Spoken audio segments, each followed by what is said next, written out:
Baik, bismillahirrahmanirrahim. Assalamualaikum warahmatullahi wabarakatuh. Bertemu kembali kita di kuliah statistik bidang sosek. Hari ini, perkuliahan dilaksanakan secara online ya, setelah 4 kali pelaksanaan kuliah offline. Karena hari ini saya harus ke Indralaya, terkait dengan, yudisium kakak-kakaknya yang harus dimajukan ya tanggalnya. Eee Hari ini saya masuk dengan materi awal untuk statistik non-parametrik. Seperti sudah saya sampaikan sebelumnya, ketika kita bicara statistik non-parametrik, maka sebetulnya terlebih dahulu kita harus memastikan apakah, pengujian kita itu sebetulnya, cocok pakai parametrik atau, cocok pakai statistik non-parametrik ya. Jadi di awal sudah saya sampaikan bahwa, ada syarat yang harus kita penuhi ketika kita menggunakan statistik parametrik. Pertama, datanya harus, menyebar normal, datanya kuantitatif. Kalau dari sisi skala itu datanya interval, datanya data interval atau rasio ya, kalau data kuantitatif itu.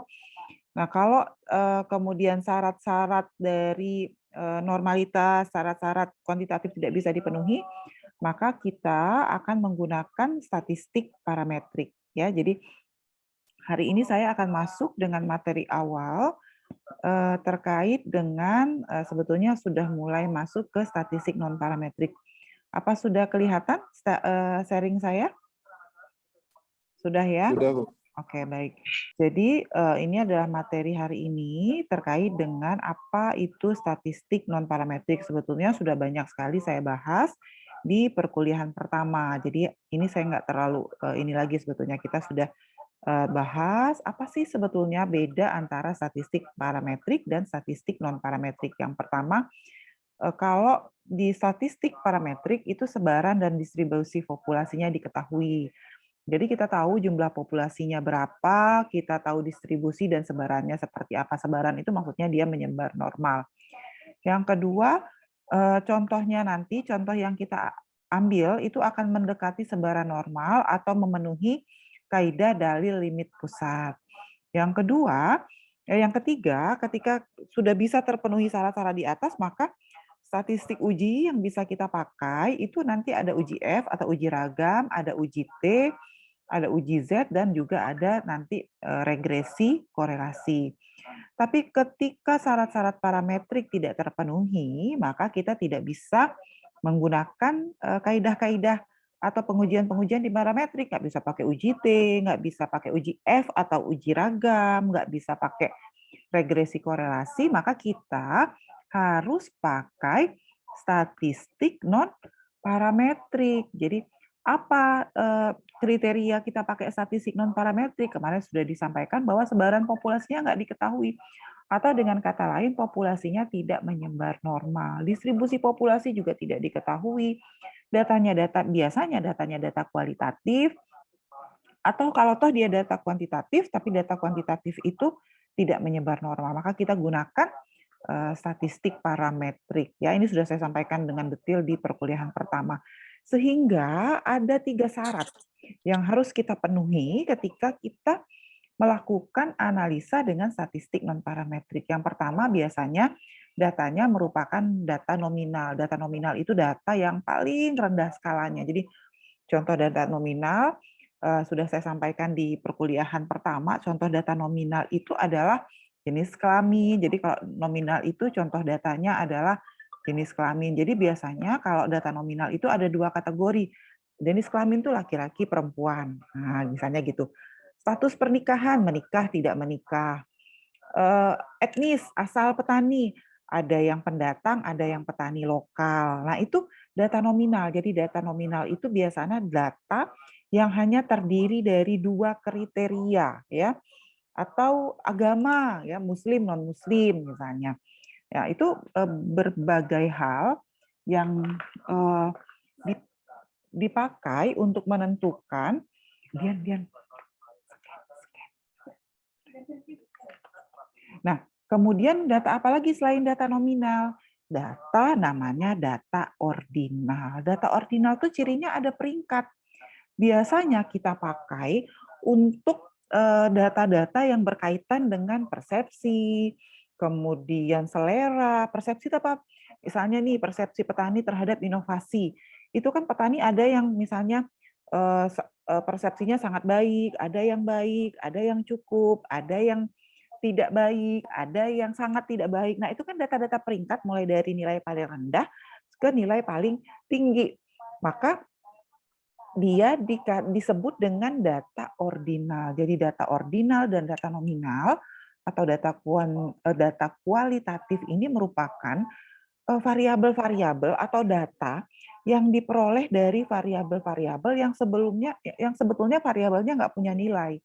Tetapi karena kita harus analisis, lalu kita kasih nilai dalam bentuk angka. Kayak jenis kelamin misalnya, jenis kelamin laki-laki perempuan, nggak ada nilainya. Maka kita kasih nilai nih, oh laki-laki 1, perempuan 0. Status pernikahan, menikah, tidak menikah.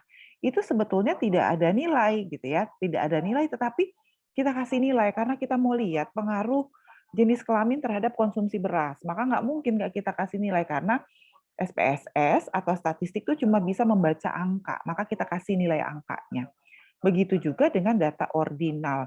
Sangat suka kita kasih nilai 5, suka kita kasih nilai 4, cukup suka kita kasih nilai 3, kemudian tidak suka kita kasih nilai 2, dan sangat tidak suka kita kasih nilai 1. Nah, itu data-data atau sesuatu gitu ya, variabel yang awalnya tidak punya nilai, lalu kita kasih nilai dalam bentuk angka.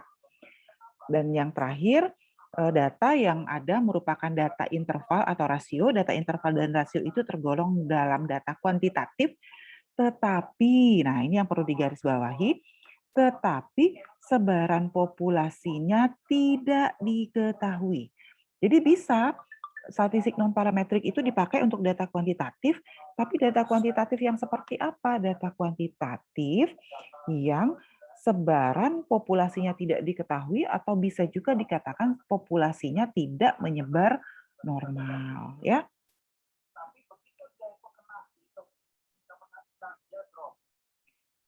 Nah, menurut Stiltori dan Johnson, tentu statistik non parametrik ini punya kelebihan dan kelemahan.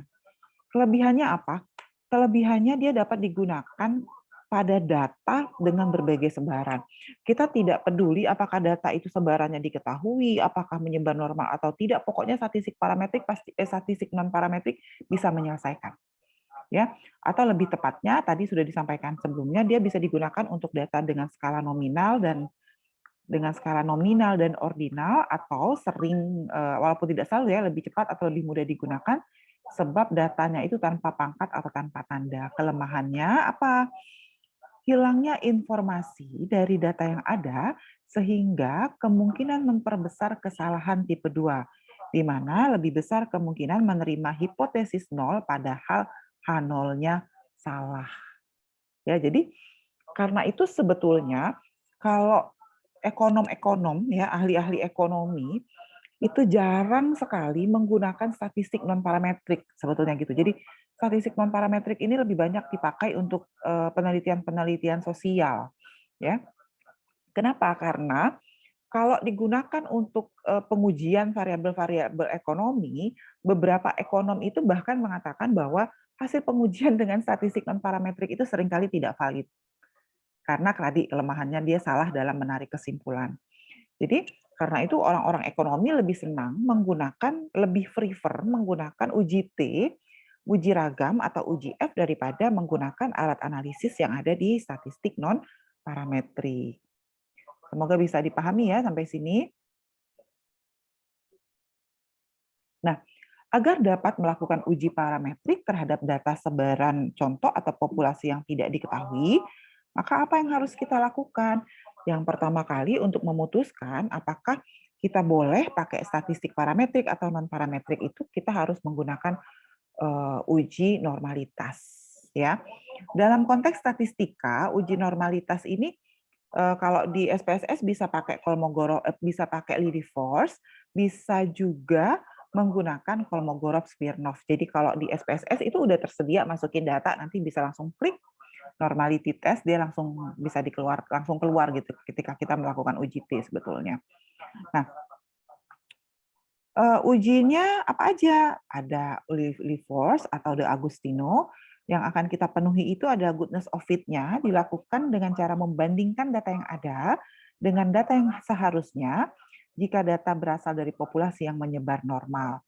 Bisa juga menggunakan cara grafis dengan membandingkan grafik frekuensi kumulatif dari data yang ada dengan grafik frekuensi kumulatif seandainya data tersebar secara normal. Jadi kalau di SPSS nanti disediakan juga pengujian menggunakan angka, Lily-Force dan Kolmogorov-Smirnov, dan juga nanti ada grafiknya. Nah, yang akan saya sampaikan di sini adalah Lily-Force. Walaupun sebetulnya nanti pada saat kita sudah masuk ke pengujian dengan menggunakan SPSS, ya saya selalu sampaikan bahwa kita tidak perlu melakukan pengujian secara manual seperti ini. Tetapi dalam konteks belajar, kita harus tahu angka-angka yang keluar di SPSS itu sebetulnya dari mana. Jadi uji Lily-Force, uji ini hipotesanya adalah H0 itu sampel berasal dari populasi yang menyebar normal, dan H1-nya sampel bukan berasal dari populasi yang menyebar normal. Kaidah keputusannya, jika nanti nilai Lily-Force hitung lebih kecil sama dengan daripada Lily-Force tabel, maka kita akan terima H0. Tetapi jika nanti nilai Lily-Force hitungnya lebih besar daripada Lily-Force tabel, berarti tolak H0. Yang mana yang menunjukkan populasi menyebar normal yang terima H0? Kalau terima H0, itu berarti kan kesimpulannya populasinya menyebar normal. Kalau dia menyebar normal, berarti kita bisa menggunakan statistik parametrik. Tapi kalau nanti kesimpulannya tolak H0, itu artinya populasinya tidak menyebar normal. Kalau dia tidak menyebar normal, maka artinya kita harus menggunakan statistik non-parametrik. Nilai L yang ini dapat dari mana? L maksimum itu adalah maksimum dari nilai FZI dikurang dengan SZI. FZI dan SZI itu adalah nilai beda mutlak maksimum di antara FZI dan SZI. Nah, ini tadi ini nilai Z, ini adalah nilai Z-nya, kemudian ini untuk menghitung simpangannya. Kita akan coba ya soal. Hasil pengamatan terhadap pendapatan petani dalam rupiah per minggu di desa A adalah sebagai berikut. Jadi kita dapat pendapatannya 1.000 sampai dengan 1.700. Lakukan uji hipotesis 0 bahwa data tersebut berasal dari populasi dengan sebaran normal pada taraf uji 2 ya, taraf ujinya alfa 0,05 dan alfa 0,01. Nah, ini data yang kita peroleh. Sebentar. Ada ya tabel Lily-Force-nya. Nah, ini adalah hipotesanya, alfanya ada 2. Kemudian nanti kita lihat di sini ada tabel L. Ya, di sini N-nya tadi N-nya ada 8. Maka ini ada tabel L nih. Ya, jadi nanti sebentar ini 0,05 L 0,05. Nah, ini L-nya 0,05 kemudian 8 itu nanti dapatnya 0,285. Ya, kalau dia 0,05. Nanti kalau kita pakai angka 0,1, 0,01 pakai yang lain lagi. Sehingga nanti di sini ada 0,285 dan 0,01-nya nanti 0,331 dari tabel L. Tabel L nanti bisa di-download di Google ya, banyak banget tabelnya. Selanjutnya, kita kan punya data nih. Kita punya data. Kalau ada yang mau tanya, silakan nanti langsung raise hand saja ya. Semoga kelihatan. Saya coba bentar dulu.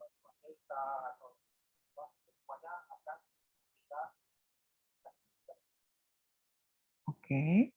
Fitri Aryani, Kartika, Nesya, Rani, Deni. Kenapa dimatikan kameranya?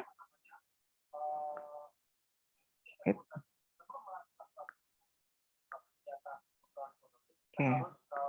Nah, jadi kan punya data nih 1.000, 1.500, 1.600, 1.400, terus sampai 1.700.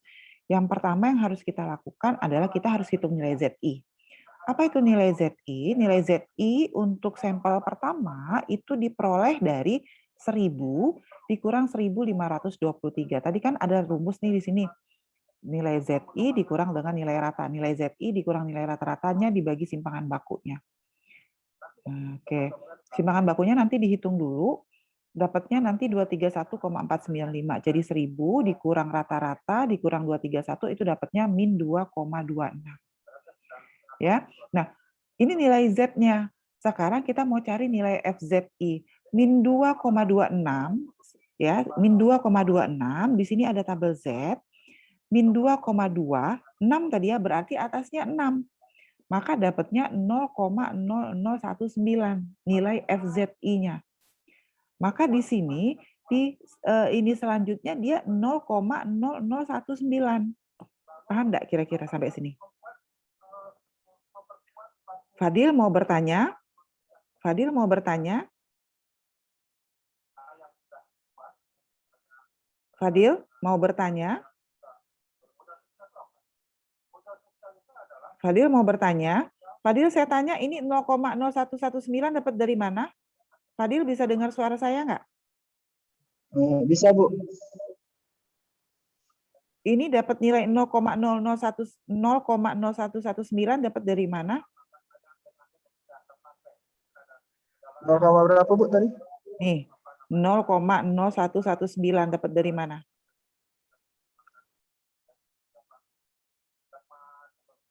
Dapat dari mana?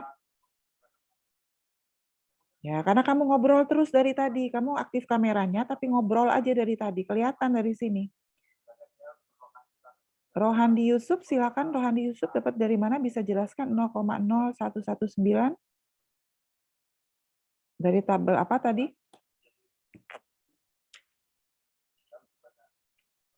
Silakan.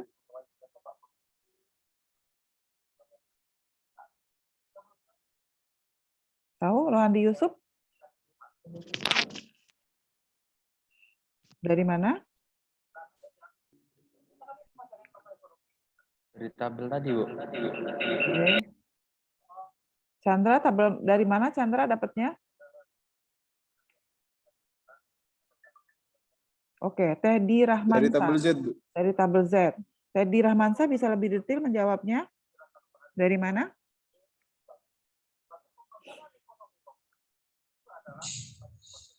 Iya, Bu, lihat di tabel Z, Bu. Lihat di tabel Z. Jadi, setelah dapat min 2,26, kita buka tabel Z-nya, cari min 2,2, atasnya 0,06, dapat nanti 0,0119. Ya. Selanjutnya, dengan cara yang sama, kita akan dapat 0,010. Ada yang bisa bantu? Coba Nadira 0,1 ini dapat dari mana Nadira kira-kira?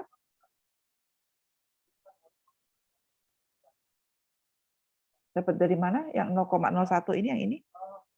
Bisa bantu? Yang ini? Nih, dapat dari mana?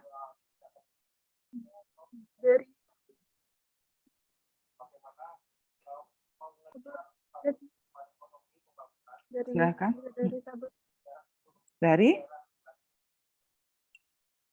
Dari mana?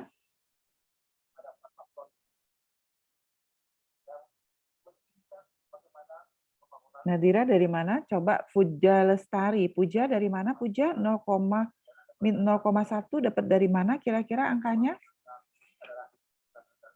Dari 1.500 dikurang X dibagi S. Dikurang berapa? Dikurang X. X-nya berapa? 1.500 dikurang? Dikurang S 231.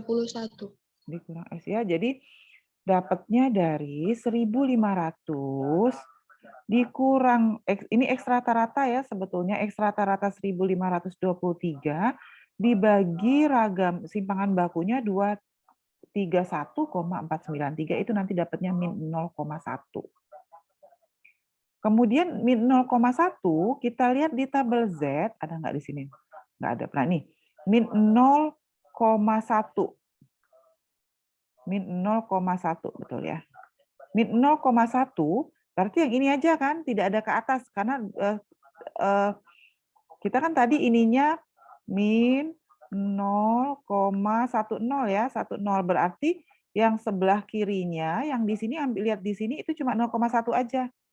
Yang atasnya karena yang koma keduanya 0 berarti yang ini. Maka dapatnya 0,4602. dapatnya 0,4602. Bisa ikutin nggak sampai sini? Farhan 0,76 dapat dari mana Farhan? 0,76 dapat dari mana yang terakhir ini?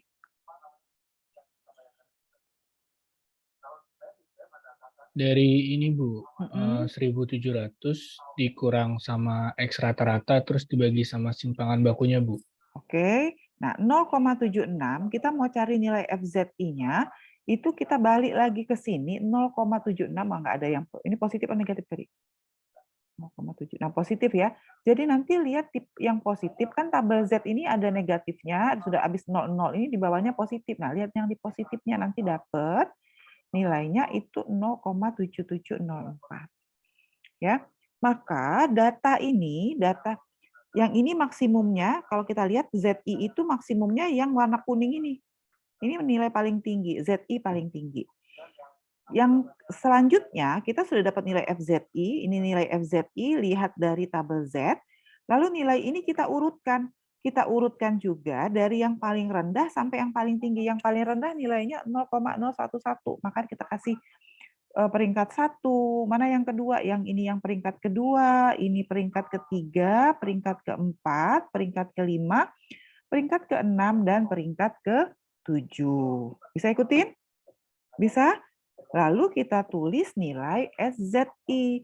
SZI itu dapatnya dari, karena tadi total sampel kita 8, peringkat dia 1, maka 1/8, 3/8, 5/8, 2/8, 8/8, 4/8, 6/8, 7/8. Tabita Marcella. Tabita, 5/8 dari mana? Bisa diulang silahkan. Itu Bu, kan dia dari FZI-nya itu diperingkatin. Terus dia Ya. urutannya itu urutan kelima, terus karena sampelnya ada 8, jadi 5 dibagi 8. Oke, jadi 5 dibagi 8 itu adalah 0,6. Selanjutnya yang kita cari adalah selisih antara FZI dengan SZI. Berarti kolom yang ini, ya enggak? Ya, dikurang dengan kolom yang ini. Nah, 0,0119 dikurang 0,12 itu adalah 0,1131. Ya. Oke, Tika Arianti. Tika dapat dari mana 0,1922 Tika?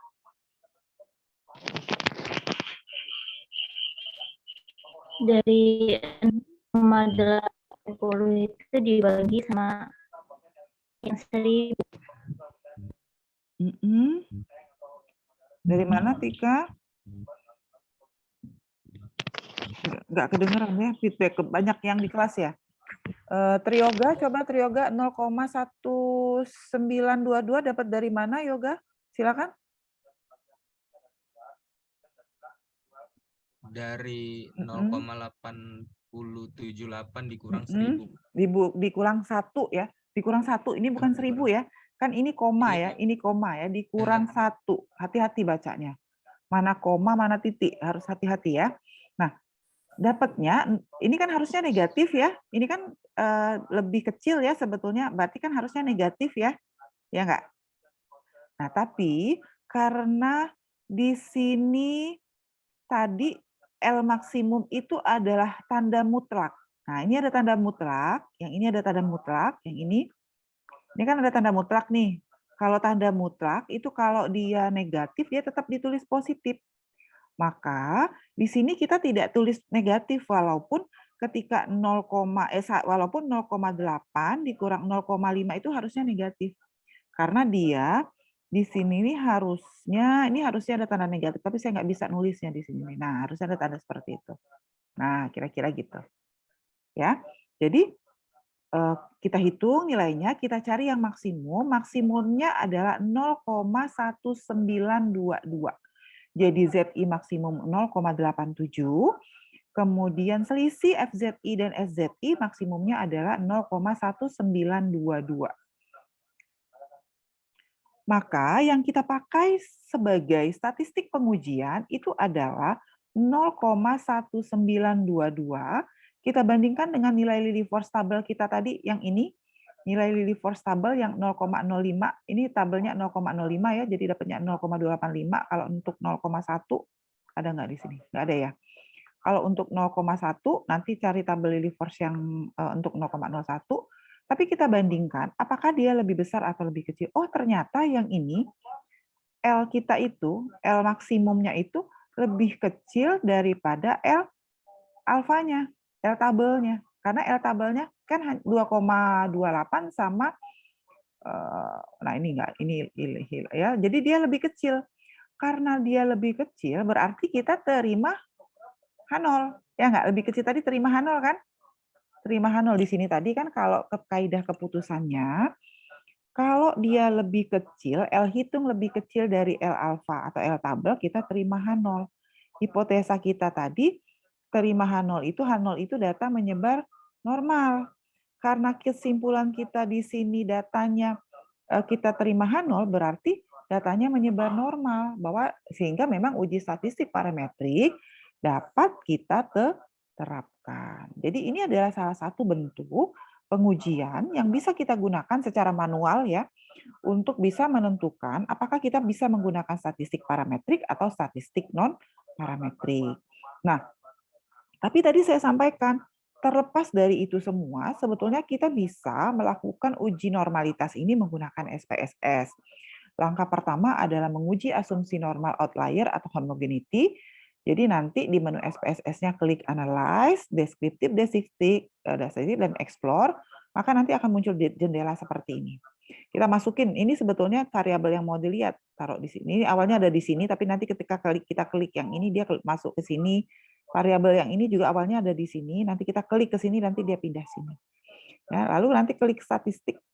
Nah ini klik statistik, nanti kita minta beberapa hal yang kita klik itu adalah faktor level together, lalu steam and left, lalu histogramnya, lalu power estimation-nya, dan normality test. Nah ini nanti untuk tahu apakah dia normal atau tidak. Kemudian kalau power estimasi itu kemampuan dari data kita itu untuk mengestimasi, kan kalau statistik itu mengestimasi populasi ya, kemampuan dia menggambarkan populasinya, lalu kita juga minta histogramnya. Nah, ini adalah hasil Lilly force-nya. Untuk kelompok tadi kan ada 2 variabel ya yang diuji. Kalau seandainya ini kelihatan. Jadi nanti sebetulnya kalau kita melakukan pengujian manual, ya ini juga perlu jadi perhatian. Ketika kita melakukan pengujian manual, kita akan membandingkan antara nilai hitung dengan nilai tabel. Selalu seperti itu, ya nggak? Waktu kita belajar uji T, kita akan bandingkan T hitung dengan T tabel. Waktu kita belajar uji F juga sama. Kita akan bandingkan F hitung dengan F tabel. Pada saat kita melakukan pengujian Kolmogorov-Smirnov, tadi barusan juga kita sudah bandingkan antara nilai L hitung dengan nilai L tabel. Selalu seperti itu kalau perhitungannya manual. Tetapi ketika kita sudah menggunakan SPSS, kita nggak perlu lagi sebetulnya membuka tabel L, tabel Lilly force. Kenapa? Kita tinggal melihat signifikansinya ini. Ya, jadi kita tinggal, ini kalau dia pakai Kolmogorov-Smirnov, ini kalau ada Shapiro-Wilk-nya yang Augusto tadi loh, yang di awal tadi. Kita tinggal lihat ini. Selagi nilai signifikansinya ini lebih besar dari alfa yang kita pakai, berarti data kita menyebar normal. Paham nggak kira-kira sampai sini? Jadi kalau dia pakai SPSS, nggak perlu lagi bandingkan antara nilai L tabelnya yang mana ini nilai L tabelnya sebetulnya. Harusnya kan kita bandingkan dulu dengan nilai ini adalah nilai L hitung. Ini adalah nilai L hitung untuk 2 variabel tadi. Nah, nilai L hitung itu harus kita bandingkan dengan nilai L tabel. Buka tabel kan? Kan repot nih sebetulnya dalam konteks penelitian. Sehingga dalam konteks penelitian kita tidak perlu buka tabel L. Cukup lihat signifikansinya. Jadi cukup lihat signifikansinya. Kalau untuk Lilly force, selagi nilai signifikansi ini adalah nilai alfanya sebetulnya. Nah, selagi nilai signifikansi ini lebih besar dari alfa yang kita pakai, maka data kita menyebar normal. Itu untuk uji Lilly force. Bisa ikutin sampai sini? Ada yang mau tanya? Silakan. Jadi kalau pakai SPSS, tidak perlu lagi bandingkan antara L hitung dengan L tabel. Cukup lihat signifikan. Sig ini artinya kepanjangannya significance. atau taraf nyatanya, kira-kira gitu. Ya, DF ini adalah derajat bebas, statistik ini adalah nilai L hitungnya. Maka ya data tiap kelompok itu akan terdistribusi normal. Kalau nilai signifikansi yang ini, ya nilai yang ini lebih besar daripada nilai signifikansi yang kita pakai. Ada yang mau tanya sampai sini silahkan. Bu, yang Ya. tanya Bu, Heeh. kalau misal nilai signifikasinya itu sama dengan nilai alfa kita gimana, Bu? Kalau Tetap berdistribusi normal atau enggak? Oke, berarti dia tepat jatuh di titik itu ya. Bisa sebetulnya Iya. dia berada di daerah abu-abu ya. Tapi kalau seandainya kita tetap ingin menggunakan statistik parametrik ya nggak apa-apa lah, kita anggap dia terdistribusi normal. Kalau dia lebih besar sama dengan ya. Sebetulnya kita pinginnya dia jelas gitu, tidak jatuh di wilayah sama dengan, karena kalau dia sama dengan kan kita ragu sebetulnya. Tapi ya boleh ke atas, boleh ke bawah lah kalau dia jatuhnya tuh di titik sama dengan. Gitu ya Nadila. Oke, ada lagi? Silakan. Jadi lebih mudah ya sebetulnya kalau kita menggunakan SPSS, tapi dalam konteks manual kita harus harus tetap belajar gitu hasil perhitungan. Kalau kita langsung lihat SPSS-nya kan kita nggak tahu nih yang L0,206 itu dapatnya hitungannya dari mana, kira-kira gitu. Kalau tadi kan kita belajar tuh dengan perhitungan manual kita tahu L-nya itu dapat perhitungannya dari mana, asal muasalnya. Nanti tinggal L hitungnya ini bandingin dengan Lilliefors tabel. Nah, tapi kalau dalam konteks skripsi ya udah usah lagi gitu, langsung aja lihat signifikansinya karena dianggap mahasiswa sudah paham yang perhitungan manual gitu. Walaupun pada saat ujian ditanya banyak juga yang masih belum paham pada saat ujian skripsi. Oke, ada lagi yang mau tanya silakan.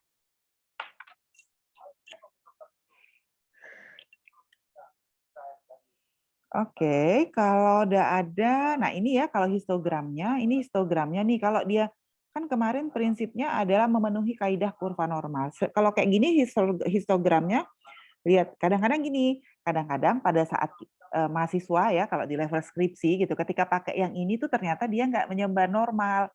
Ya udah kita lihat sini, kayaknya mirip-mirip normal. Akhirnya yang ditampilkan di skripsi itu histogramnya aja, atau yang ditampilkan itu normal Kiki plotnya saja gitu. Ya artinya sebetulnya kita punya banyak choice gitu untuk menampilkan apakah data itu normal atau tidak. Harusnya konsisten ya. Harusnya yang ini ditampilkan, yang ini dipakai, yang ini juga. Tapi kadang-kadang nih ada data tuh yang ketika diuji dengan angka yang seperti ini dia nggak menyebar normal, tapi lihat kurvanya kok kayaknya menyebar normal, atau lihat normal QQ-nya, oh ternyata lengket di data harapannya gitu. Berarti kan menyebar normal, nah gitu.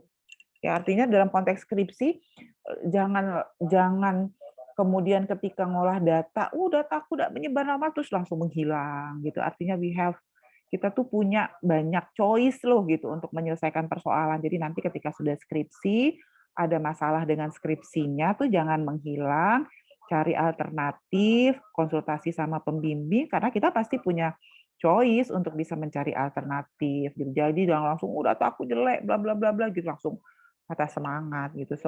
Selalu akan ada, pokoknya selevel skripsi lah ya gitu. Artinya kalau menurut saya nggak akan ada yang nggak ada solusinya, kira-kira gitu. Oke, sampai sini ada yang mau tanya, silakan. Nah, ini homogenitas ya untuk mengetahui apakah datanya homogen atau tidak. Kan kadang-kadang sampel kita tuh nggak homogen. Homogen itu homogen itu maksudnya antara satu sampel dengan sampel yang lain itu sebetulnya situasinya sama. Kan kalau kita dalam konteks penelitian itu kita pengen data-data kita itu berasal dari sampel yang homogen. Maka kita bisa lakukan uji homogenitas dengan Leuven test ini di SPSS juga. Silakan jika ada yang ingin ditanyakan terkait materi perkuliahan hari ini. Sebelum nanti saya lanjutkan, saya masuk. Mohon maaf. Salah.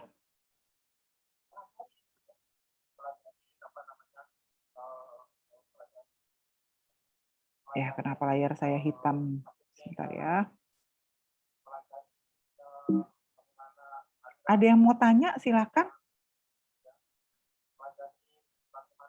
Silakan kalau ada yang mau tanya. Kalau tidak ada mau tanya, saya yang tanya ya.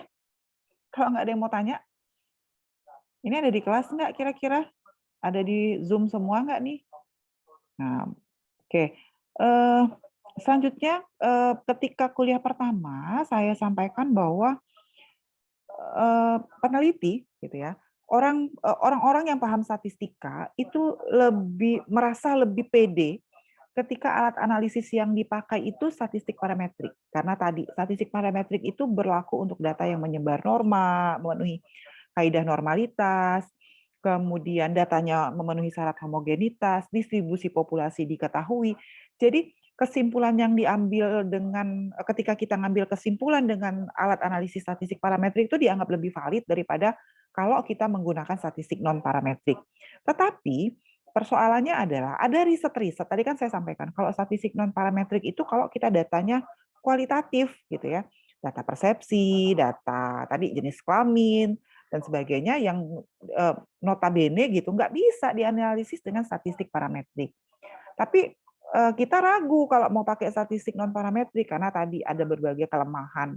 Nah, dalam perkembangannya sebetulnya, untuk penelitian-penelitian yang menggunakan data kualitatif tadi ya, data yang ordinal dan nominal tadi, itu sebetulnya tetap bisa menggunakan statistik parametrik. Bisa ikutin sampai sini. Jadi kalau penelitiannya pakai data kualitatif, data ordinal lah misalnya yang menunjukkan peringkat tadi, terus saya nggak mau pakai statistik non parametrik karena menurut beberapa literatur menunjukkan hasil pengujian dengan statistik non parametrik itu sebetulnya lemah hasilnya. Ya, maka saya tetap pengen pakai uji T gitu loh. Tapi persoalannya data saya ini kualitatif, biar dia menyebar normal juga nggak bisa pakai statistik non parametrik kan gitu ya.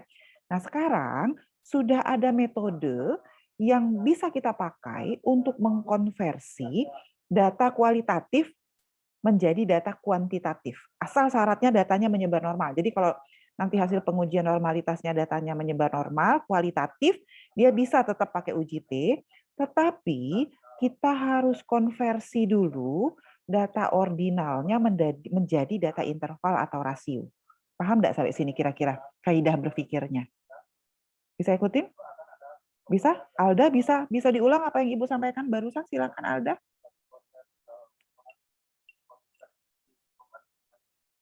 Alda bisa diulang apa yang Ibu sampaikan? Silakan Alda.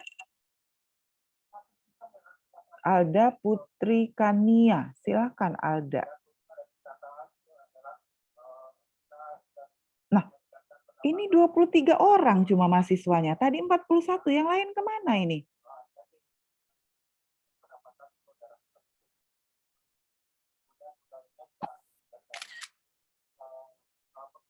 Yang lain kemana ini?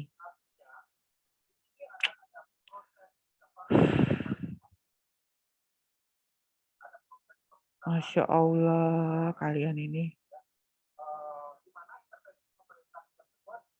Yang lain kemana ya? Cuma tinggal 23 tadi.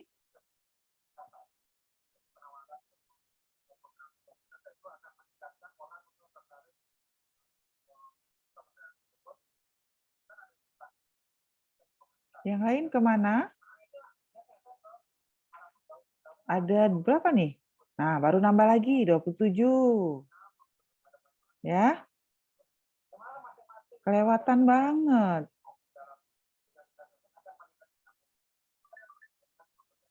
Dosennya ngajar, ngoceh-ngoceh dia keluar. Kena marah, masuk lagi.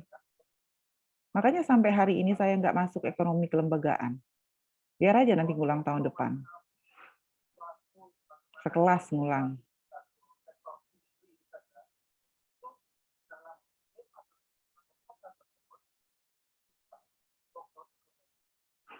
Semua nanti nilainya.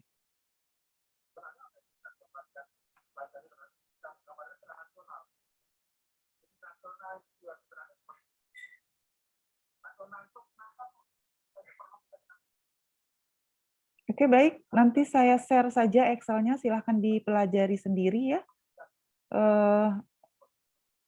Saya tuh serius loh mau ngajar, mau berbagi ilmu sebetulnya. Tapi ketika keseriusan kami ya pengajar untuk ngajar itu ternyata ditanggapi dengan yang cara seperti ini, saya tahu gitu ada yang serius, 23 orang tadi itu serius banget pengen kuliah gitu. Aktif kameranya dari awal gitu ya. Saya apresiasi terhadap 23 orang tadi. Yang mungkin akhirnya harus menanggung juga gitu ya. Hal buruk yang dilakukan oleh 15 orang yang lain. Kira-kira gitu. Saya tuh serius mau ngajar, tapi kayak cinta bertepuk sebelah tangan, kira-kira gitu. Ya nggak? Kayak cinta bertepuk sebelah tangan tuh nggak enak banget kan ya?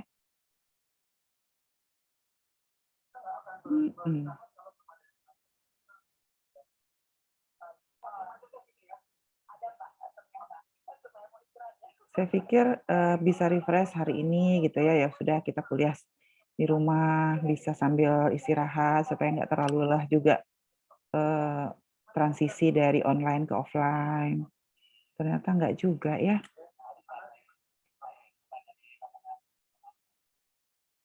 Baik, nanti saya share materi Excel, cara mengubah data ordinal menjadi data interval atau rasio.